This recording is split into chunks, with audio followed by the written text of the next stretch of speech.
Hi. Think we're live. Yay.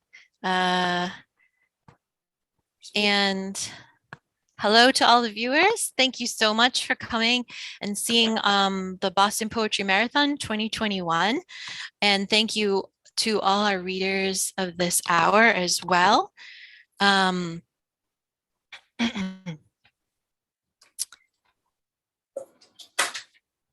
Okay, so I'm Bridget Eileen, and our technical host for the hour is Christina Strong.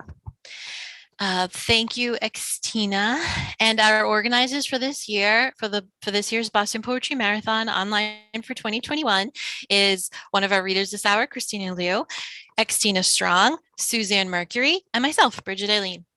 Thank you to my fellow organizers. I love you so much. And thank you to our volunteers for the weekend, Gilmore Tamney, Daniel Pritchard, Tom Daly, Joe Elliott, Douglas Rothschild, who's in this room, Brendan Lorber, who's also in this room, and Chad Parento as the special assistant to Carol Weston. We are streaming live to our Facebook page at Boston Poetry Marathon, our Twitter via Periscope at Boss Poetry Mara, and live on our YouTube channel. For links to these broadcasts, go to our webpage, bostonpoetrymarathon.com, and click watch or where to watch. This year's Boston Poetry Marathon is a fundraiser for local organizations that work for racial justice in support of the Black Lives Matter movement and the Stop Asian Hate movement. Donations will go to Sistify Rhode Island, the Urban League of Eastern Massachusetts, and the Boston Chinatown Neighborhood Center. Admission to the Boston Poetry Marathon is free, but a $10 or more, definitely or more if you've got it, donation to our fundraiser is recommended and appreciated. Please go to bostonpoetrymarathon.wordpress.com/donate for more information. Go to the pinned post in our bios on social media for these links as well. I'm going to introduce the readers of the hour right now. They'll give a quick hello so we can double check their audio and connection. Jordan Davis. Hello. Christina Liu. Hello. Maria Damon. Oh, you're muted. Woohoo! There you go. Ben Friedlander. Hello. And let me just say, I've had 3 former professors of mine participate this year and tonight in the Boston Poetry Marathon. So love to all 3 of you. Thank you so much. That means a lot to me. That's really something. Go UMaine, go USM. Zoe Tuck. Hi. Douglas Rothschild. Good evening, all. Darren Black. Darren, you're muted. Can you unmute? Just say hello. There you go. You got me? Yes, and you sound great. Perfect. Excellent. Okay, sorry. Brendan Lorber. Oh, hello. Hi. All right. Okay. We're officially about to start the reading, so if we could have all but our first reader now mute themselves. And the tech host will mute people who haven't. Tech host, can you please switch to speaker view and let us know when that's all set? That should be there now. Wonderful. And our first reader of the hour is Jordan Davis. Thanks, Bridget. I love this event. This is my favorite poetry event of every year. And having it on Zoom means I don't miss it because of traffic. I'm going to read 5 poems from my book coming out next spring from Mad Hat. And then I'm going to read a little prose to sort of explain what I meant by the poems. Bad poem. Put that rock down. In the monkey. 100 pounds of lead in the knapsack of your lust. Dream every night of a girl in the park, eating her lunch, trying to gain weight. You love her. She's thrilling. She looks straight ahead. Corn cakes. Corn cakes, why do you make me sad? A little poem. What energy took over our house that we cleaned it all night? after such a pleasant dinner. And fifth of 5, heart. My heart wants to ride a boat. It wants other things too, but to be on a boat under a bridge with grasses, barely breathing. This is from a memoir that explains what I was trying to say. There were 2 professors. One, all the would-be professors gathered around to catch every word, and one, all the would-be poets flung their poems at in hopes of being anointed and declared Pinocchio-esque a real poet. But the one the young professors loved had nothing to say that wasn't obvious if you read the books he assigned, and the one the poets chased had anointed maybe 2 poets in 25 years. A poet the year ahead of me wanted to be a professor and broke his brain trying to please both men. He wrote long, impenetrable papers about the use of color in Ulysses and long, impenetrable, repetitious poems about the color blue. Both professors acknowledged him and quickly sent him out of the country on a fellowship. My strategy with each was to appear to withhold the belief that either one actually had the powers generations of students imputed to them. I litigated every argument and disagreed at length. It was horrible. And in the case of the professor who minted professors, I got what I deserved and wanted, a job where I work summers. In my defense, one class, having had it with me, Professor Gray started to lecture, then stopped. Jordan, he addressed me, where is the wasteland? I waited half a beat. What kind of question is that? There was a muffled uproar, and he went on with his lecture. I got an A-. The next year, he was Max's advisor. I had gym with Max first semester, Nautilus training. After registration, Max mentioned that when he'd gone to get the professor's signature on his schedule, he looked at the paper and looked back at Max and said, I'll sign, but what's this naughty lust? My advisor on the NEH grant was a grad student whose wife was a tenure track professor. I was doing great in her race and racism class until I recommended adding Jonathan Swift to the syllabus. I was serious. She thought I was satirizing her. I'd mentioned something about Olson to her after a lecture, and she said, Olson, my God, you have to meet Joe. Joe was 15 years older than me and 4 or 5 years into writing a dissertation on race and ventriloquism in the American epic, which meant in practice he'd written a few hundred pages about John Berryman. We went for coffee and talked about the incomprehensible world systems of the poets whose names I knew a lot better than I knew anything they said. I asked about his work, and it emerged he was a poet. His first book coming soon from Central Park, some chapbooks I might have seen. From Red Dust, I said, my shout filling the coffee shop, filled with attractive young women and the unattractive older men trying to talk to them. At the start of the semester, I had applied to take the poetry professor's form in poetry class, despite having no interest in or aptitude for formal versification. It would have been my 4th class with him in 4 semesters. He refused to sign my form, saying, I think you should see other professors. As I left his office, stunned, I noticed his graduate students standing and talking in the dark, cool hall. I don't remember what I said, but I remember one of the graduate students instantly recoiling at the prospect of small talk with an undergraduate, and the other smiling and pulling her hair back behind her ear and agreeing to get coffee sometime. Coffee. What a beautiful foreign country coffee used to be. What an instantly achievable mark of difference and superiority to say, you call this coffee? This isn't coffee. Let's go around the corner for a real Spanish café con leche and toasted buttered bread. How good it was to get high so fast, how easy it was to maintain, how skinny I got, and how familiar with heartburn.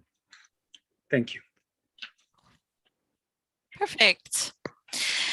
The next reader is one of my fellow organizers and fellow Rhode Islanders and a super wonderful person, Christina Liu.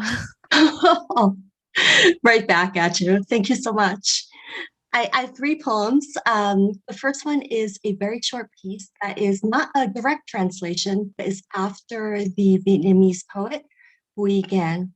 And I'm actually reading it in the support of AAPI. Blue dress. We move up, blurring mist lines.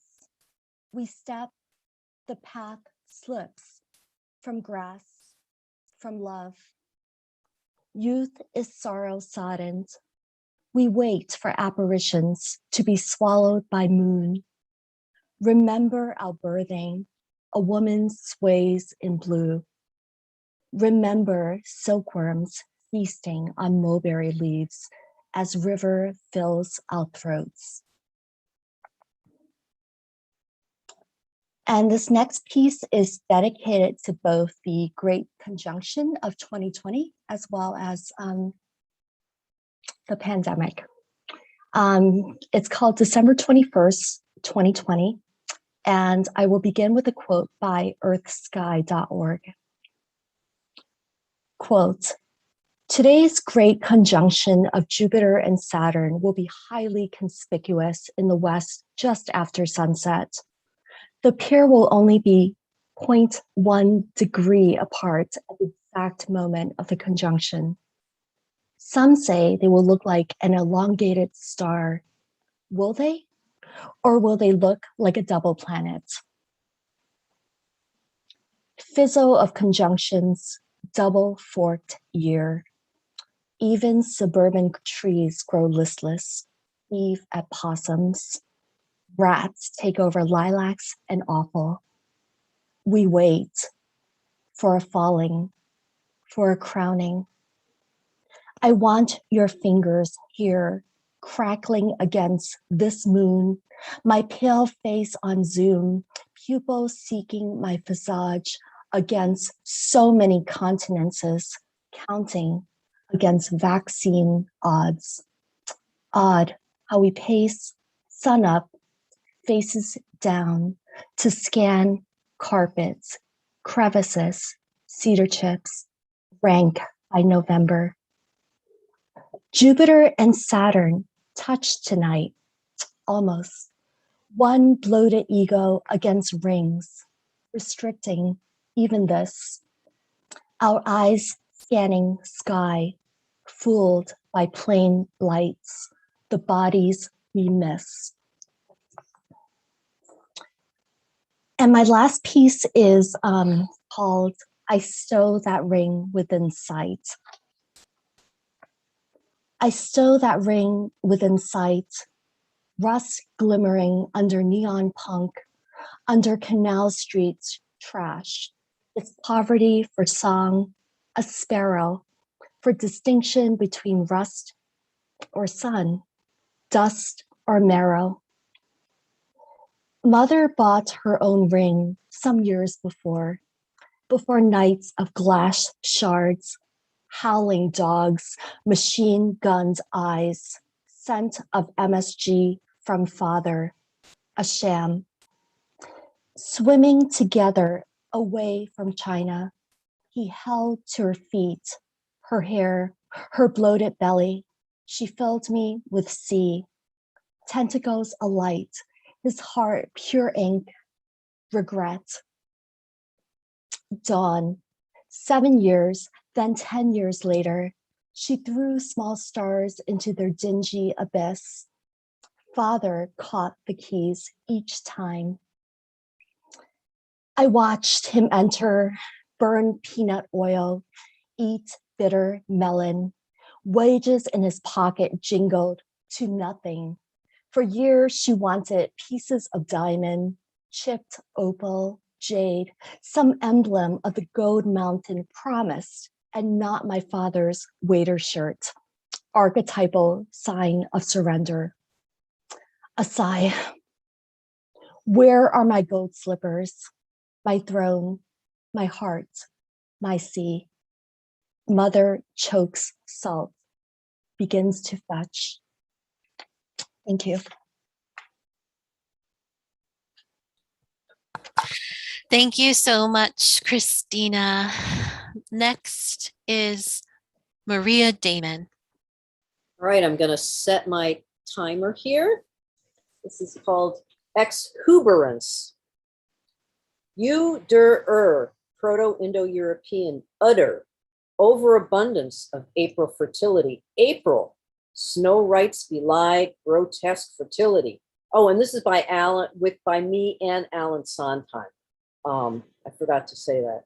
The hubris of it all, the hybridity of March-April interface, overlap, interlace, snow lilies, ice tulips, glacial hyacinths, gelid forsythia, humus under frozen water, milky substantive, bluey pale opalescent translucence, sticky fingered down, the milk dark seas, the exurbanites with their mocking smocks and smirks.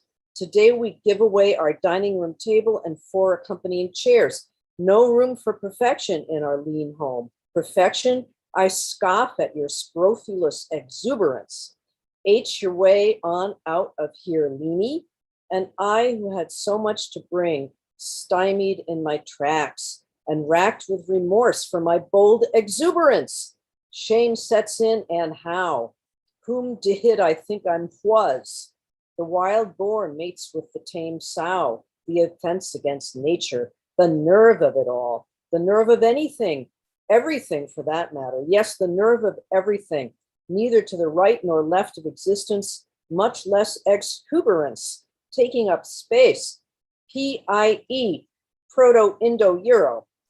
Here, where space is filled across time and, yes, redundantly across space, with everything, the nerve of that, unbelievable. A superhighway to the ontology of stuff, the stuffology of endlessness. Where would you put it? In the utter of abundance. Gladiolus says there's beauty everywhere. What astounding presumption. Why, beneath my feet. Every night I go to sleep and the world thanks me for everything. It's just a quiet little prayer like a puppy. Thank you, Gladiolus, for everything it says. Just like that. I don't even have to ask. Astounding. The world is astounding. Why is my stomach so big? Your stomach is exuberant, protuberant, exhilarant, and excalibrated. Are you enjoying your dinner? Stuff it in that maw, that gullet, that pie hole, that overexuberant, fertile sucking machine that is your mouth and its myriad organs. And glorious gladiolations all around, exuberific exaltations, profiterolic proliferations. Who lives there? Woes are going there. Whose udders are those? Universal cows, I suppose. Vaca universa, whose swollen belly droops above us, whose sticky milk is the raining stars, nighttime dew on our upturned faces, our seeking lips, our furrowed face, whose face is the face of Mithra, and whom we call Mother Mithra, who guards the cattle, the udders, the flowing issuance. Holes swallow holes. Don't they know one another chorale? Who would know the difference, the différence? Falling out language spattered all over earth and sky, things from which benefit is forbidden. Are enjoying dinner, most, gull, even just falling out language spattered all over the earth and sky, has quiet, ask little, astounding prayer, stomach, big exaltations, exuberific, profiterolic exaltations, falling out language spattered all over the earth and sky. And if I have a bill of marriage in my hand, connected with a string to your hand, that is to say, the bill is neither in my hand nor yours, then what? Who is to say where the truth lies? Perhaps there is a division. Let us say, things from which benefit is forbidden, to which one might reply, but perhaps the sages say, marriage is already an allowance. And then what? Oliferation, there lives exuberance. For all things are thus connected, and therefore the greatest good is that produced by the establishment of proximity from which there is no recourse. But that's it. Thank you. I mean, it goes on, but you know, you get the gist. Thank you. I'm glad you timed yourself because I lost track of keeping track of time. Yeah, so good job. And thank you for that reading, Maria. The next reader is Ben Friedlander.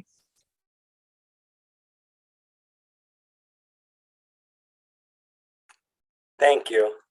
It's wonderful to share the night with all of you. Assimilation. My Jewishness bleeds into whiteness, but leaves no stain. Its acts are written with invisible ink. My Jewishness thrives on the side of angels, amid things that don't exist. A pool of water at the foot of a glass that's cracked, an audience of failure. No longer immortal, I sold my soul to memory. This nose is my receipt. Not belief, but trust, not doubt, but uncertainty. I admire the zebra, its refusal of gray. Stamped in oblivion, leaving an impression only felt on my knees. No cosmopolitan rodent, audible sigh. Posterity is a haphazard artifice cadence, deputized memory to arrest progress. I remember the prayer. Its hands were cold.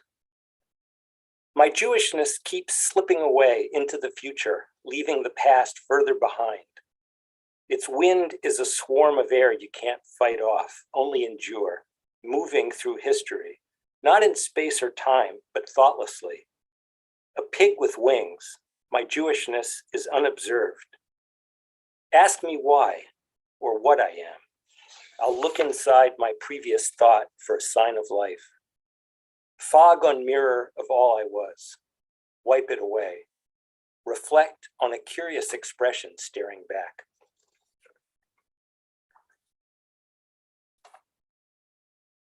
End of a certain thing.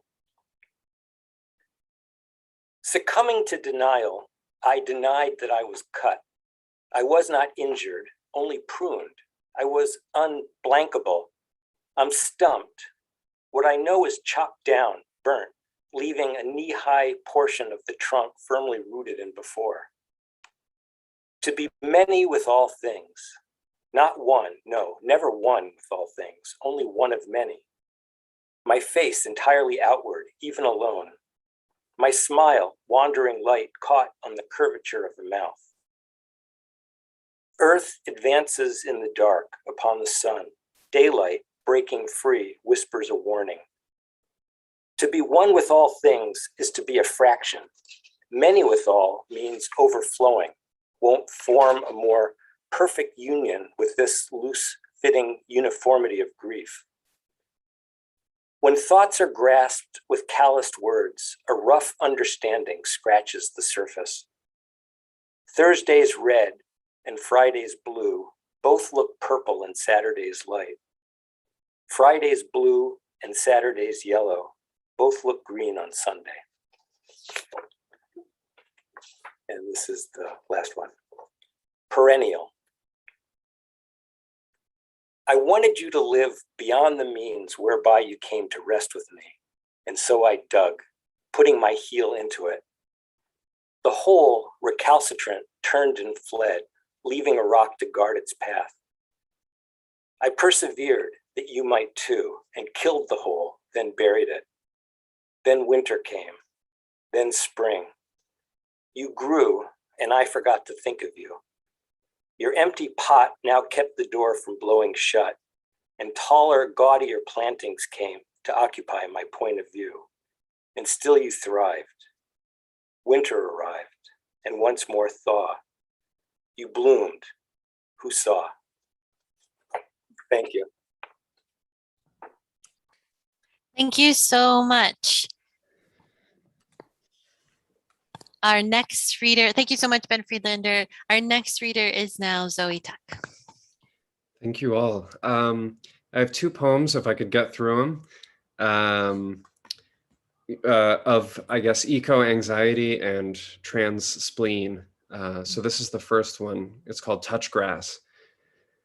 On a beautiful evening after a hard-charging summer rain, having dropped off the package just in the nick of time, I, the illustrious, I, the common, who has, over the course of the past year, developed the makings of a fupa, bought an umbrella not so much for myself as for my computer, a machine for opening tabs, a kind of commodified mirror or window, only more nefarious, paused on the image of a new alien villainess, I, a column in a colonnade, which supports the vault of heaven as it makes sport with the sun, in the form of shadows which themselves make work for Dicurico.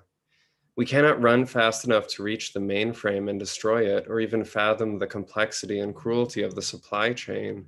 Grow a single food and trade it with your neighbors, hew it rough and spin it at home. Specialization opened a path to forget everything. We have spilled seed in the rough periphery of the campground, not so much anymore, shooting neither ropes nor chains, once blood, and for a year headaches every time. For a year, mysterious hives. Elisa had them too. In my 101 Cli-Fi, I'm eating grubs, having been born too early and too late to stomach eating them alive and wiggling. I don't even really like men, but John the Baptist was a beautiful oogle. He stank so bad he almost lost his job at the co-op grocery.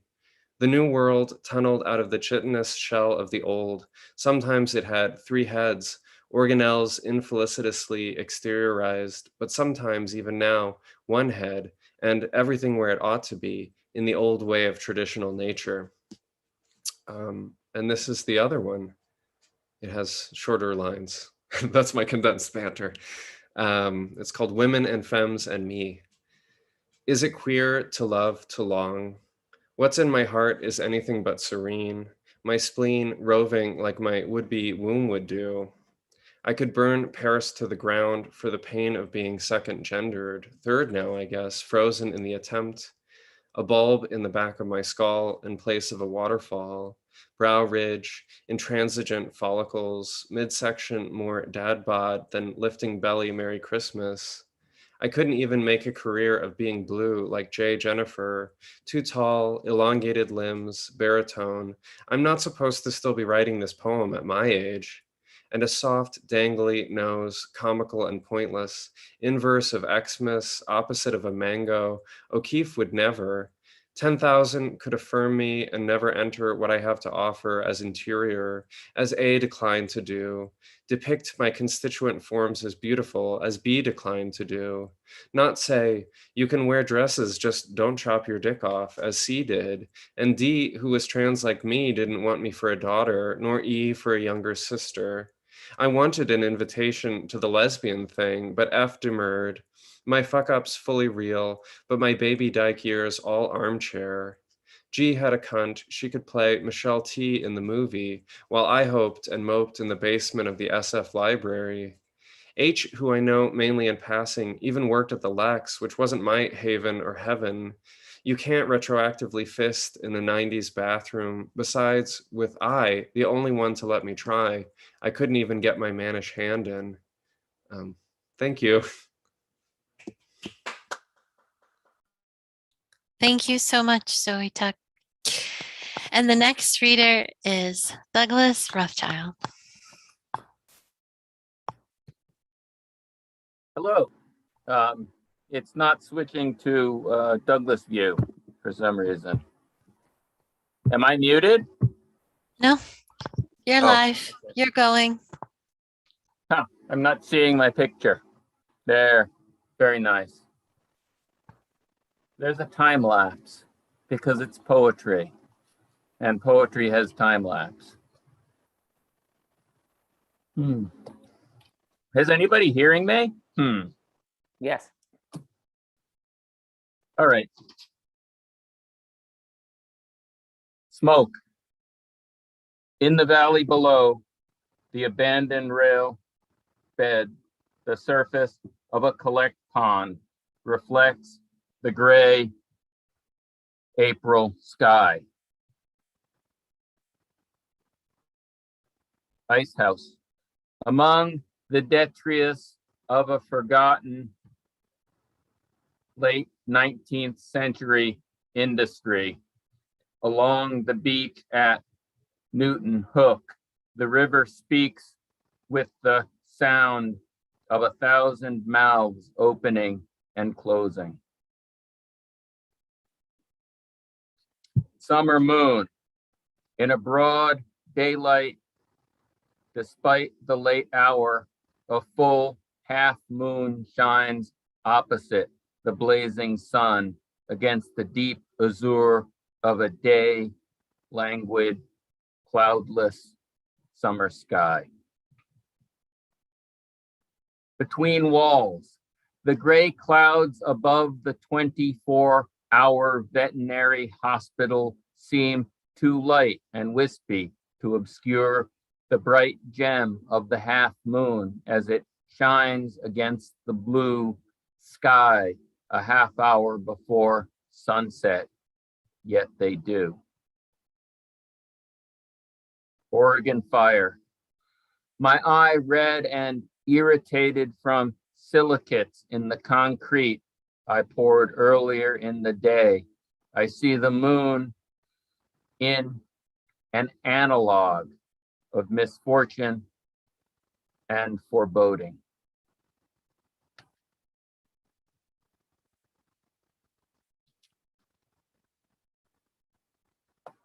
Thank you.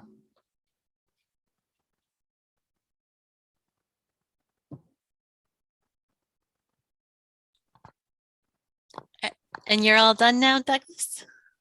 I am finished with my poetry reading. Thank you. Thank you so much. I love the tableau and I especially love the cat. Hi, kitty. Great job. Our next reader is Darren Black. Hi there, Bridget Eileen. Can you hear me? Yes, we can hear you. Thank you. Excellent. Thank you. I just want to ask the readers not to put anything in the chat while I'm reading, only the timekeeper. I appreciate that. Thanks. This first poem takes its inspiration from a piece of equipment folks might be familiar with if they've ever had an eye exam. Slit lamp. The brain holds on to what little light remains. The chart's big E liminal, a moon with teeth tipped. In a starless oblivion, the verdict 20 over nearly nothing. To measure is to hope. The everyday puzzle may be more easily solved. The coffee in the mug, the salmon striped Oxford, in search of the right khakis, the gas bill's opaque window. Innumerable suns have been lost in the iris, then refracted, days settling like silt on the retina. I think Giacometti holds steady, one eye locked in surprise, an anesthetic target, ready for any clarity of space or light, face framed still as bronze. Who wouldn't want to pull on any thread of color, cobble together a Geneva street, conjure angels ascending in marble? I grip the exam's chair arms and wait for the shadow to speak.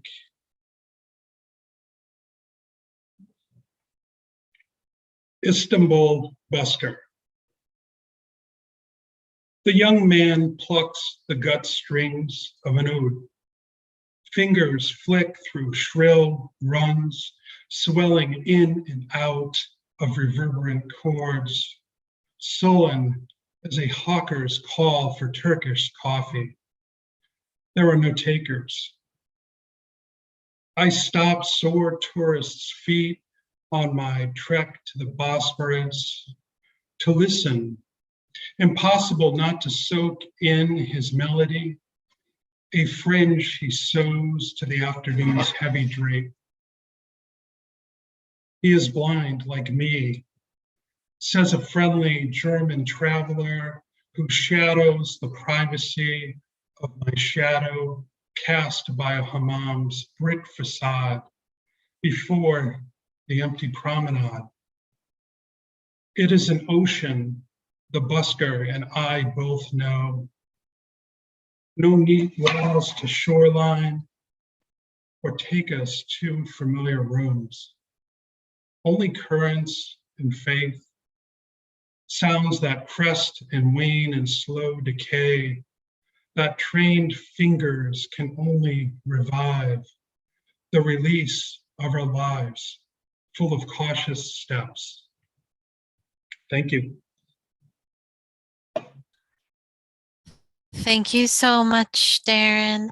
That was Darren Black, everybody. And our next reader is Sawako Nakayasu. Hi, everybody.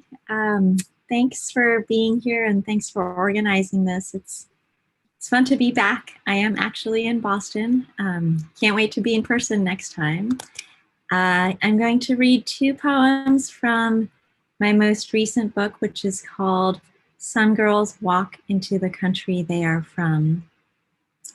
This poem is called A Boil of Glass, or Girl G Who is Fading Away. Not by will, work, warp, not intention nor outervention, not because boiling glass more fashionable or sustainable or containable, not because it isn't all that which beauties, or because it is, not because it doesn't work, they don't work, not because it can't be fixed, they can't be fixed, not because it is evil, mean, or ruthless. What are they? They are crucial, sheen, upheaval, not because it is getting older and no longer as beautiful as the youngest boil of glass, not because the youngest boil of glass inevitably turns into a boil of glass, much like Girl G, not because there isn't money enough to sponsor the indefinite youth of a boil of glass, not because there is not reason enough or justification or rationalization enough or amicable feelings enough for the boil of glass that is Girl G, as well as the glass of boil that is had by Girl G. Not because glass breaks and boils over, they take and change over, not because of goodness or attempts toward fullness, not because of or in spite of the glassy look behind the glass of Girl G, who has never truly felt it, never broke, never thorn, never hurt so fully as to see what it's like to boil over and out, spill, away, simply because it is time for glass and boils to come to acknowledge their relation to Girl G and how tenuous in light and its fade. Okay, next poem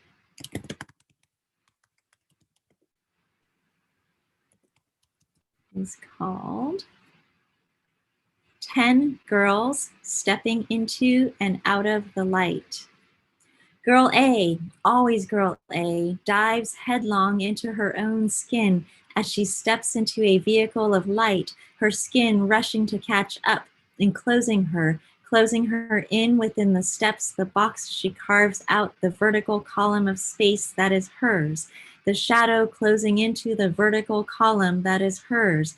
She closes it all in and holds her light vertical, as if those next to her would steal it, as if Girl B in the harsh sunlight is deflecting it all away, their light, a path of shimmer in their wake, the residuals climbing near them, as if the desire to remain connected, a desire to be part of something bigger, greater than all the light a pile of girls could possibly emit. Girl C makes a go of it, moves it, travels down with it, gathers it spilling over and out of her arms, and Girl C uses her right elbow to turn off the light. Girl C lets in the natural. Girl C is the last one who can prevent the light from going out on that unnamed girl out there, floating, weightless, desperate, that girl who has let go. Sometimes it is only Girl C that can cast a different light on the story. Sometimes when it is Girl D bringing the light, those in her charge step in or out and they remain transfixed, subjects, helpless, and at the mercy of institutional sources of light, resources in and out the window, light emanating out of that window and falling right into the lap of someone seated in the same train car as Girl A, always Girl A, scooting over to make room for the delicate frame of Girl E, who never takes her shoes off, who does not yet know about the light beings that will spring forth out of her toes when finally that moment is upon us. Finally, that moment is here upon us, Finally, girl F comes in and takes charge. Girl F and girl I, they have their fingers on the light switch. We can trust their fingers on the light switch. They are going to bring some light to girl G who needs it, and girl H who doesn't need flowers but could use some money. And then there is girl J, having spent a portion of her life with her head in the sand. When she emerges, she has a ball of light in her mouth. She's never seen it before, but there in her open mouth, it is there. Thank you. Nice. Thank you, Sawako Nakayasu. We are so grateful that you could make it. And we have our last reader of the hour. Like all this stuff that's crazy goes on behind the scenes, and we fall behind a little. Things like go nuts, and you don't really see it that much, but sometimes you might. I guess there was like a weird thing where Facebook closed people out in the middle of the 8 o'clock hour, and they had to refresh. But anyway, I'm just saying that. That's all a preface to say we are exactly running on time. It's like magic. I don't even know how this happens.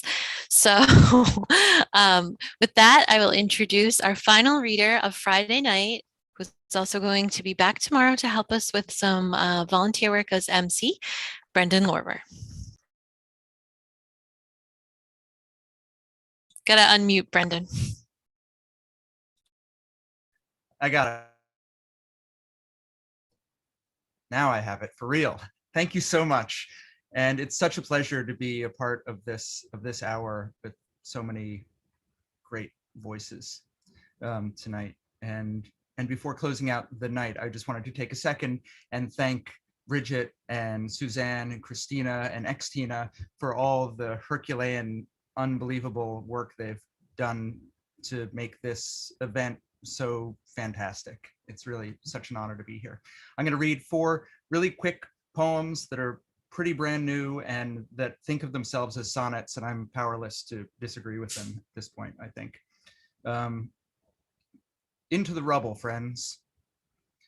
I don't believe in jinxing the so far so goodness, and so what with the collapse? We have each other to blame for having nothing but each other, and a laugh like a jittery harp strung with what used to be a resting heart rate. But here comes the phase of a morning where the sky is no longer night, but isn't anything else yet, where the birds sing, "This is so weird," from their perch on the rubble that's also singing, a tune that's been buried for years, like anger or grief or a thumb's opposition to the tools it would be made to use.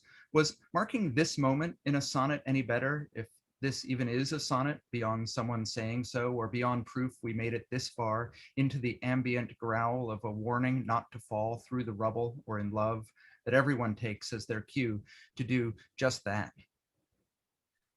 I don't make the rules, if there even are rules, but the poems might reach their living hand to hold open the door of a house we hadn't planned on entering from overseas. The mayors of Italy are yelling, "Get inside," inside a language that, like the present, nobody understands. There are different imperatives, perhaps not yet conceived, for the obligation we have to these poems and they have towards descendants and ancestors. If there were rules, does the dwindling future make them more or less understanding of us who pick up where they leave off? I used to cry on my living room floor, ostensibly because what else are you going to do? But really out of a precocious nostalgia, someday I'll be the last person to remember that floor and the splinters from it still stuck in me. Look, we're in luck. And also New York, or an airport hotel on the outskirts of what could be still considered my young oafhood. If you're reading this, I am already dead to you, or think I might be, having not heard from you in a while. This thought won't occur to me till I'm feeling slightly intact in a runway-facing two-way time capsule rented for a birthday half Saarinen, half Hughes, named for the wild idols of a perpetually motioned-at era's modernist mid-prayer collision of public and private with the secret idea, let's go to the roof to kiss and make up our mind like a suite before the guests arrive, that is, empty of whatever's next under the sky, which also has an architecture revealed by red-tailed hawks as they check in one age and out another. The hawks, the architects, even the hotel concierge carry an almost prenatal joy and solemnity, ever closer as they recede further to the past, the way decades-old events only now reach our stellar neighbors, like asking Andromeda, "Did you get my message?"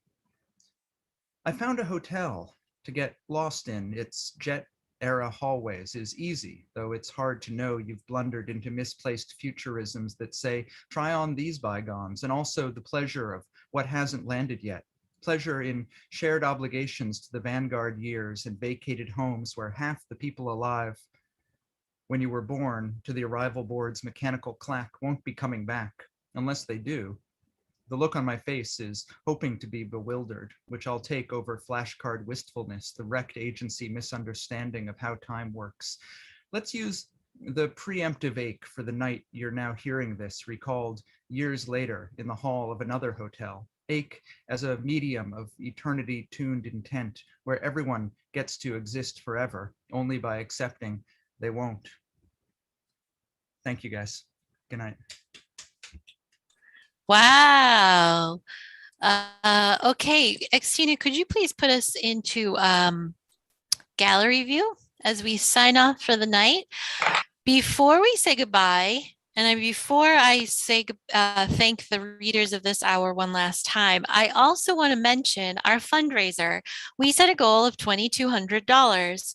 We are at we're $90 away from meeting that goal with a whole day left. So I hope we smash through our goal and then maybe make a brand new one for ourselves, maybe like a whole $3,000 so that each org could get almost $1,000 after the GoFundMe fees. Wow, that would be something. Again, this is for Sistafia, Rhode Island, the Urban League of Eastern Massachusetts, and the Boston Chinatown Neighborhood Center. And all credit to Christina Liu, who does all the liaisoning with the community groups. Thank you so much for all that. So don't forget to go bostonpoetrymarathon.com, look under donate, bostonpoetrymarathon.wordpress.com/donate, and the link is there, and and donate as much as you can, okay? Because this is a really good cause and everyone's volunteering. All the organizers, all the readers, we're all volunteering our time, and it's such a good cause. So with all that said, let's say goodnight, and a big thank you to our readers of the hour: Jordan Davis, Christina Liu, Sawako Nakayasu, Maria Damon, Ben Friedlander, Zoe Tuck, Douglas Rothschild, Darren Black, and Brendan Lorber. And thank you so much to my technical host of the hour, Xtina Strong. And thank you again to Christina Liu and Suzanne Mercury, my fellow co-hosts. And thank you again to all the volunteers for this weekend, including Brendan and whoever else will be doing it this weekend. So that is everything. That's the end of Friday night. Let's see you tomorrow at noon. We have a huge day coming up. We're going 12 until 9 o'clock, maybe a little bit later, depending on how the time gods see. And thanks again to all the readers of Friday night. Thanks again to all the readers of Thursday night. Looking forward to all the readers of Saturday night. And thank you to everyone for everything, for tuning in, for donating, for participating, for thanking us. That's very nice. I like that part, and gives me the warm fuzzies. And thanks again, everyone. Night night all. You can end the live Thank you. stream, please. Thank you, everyone.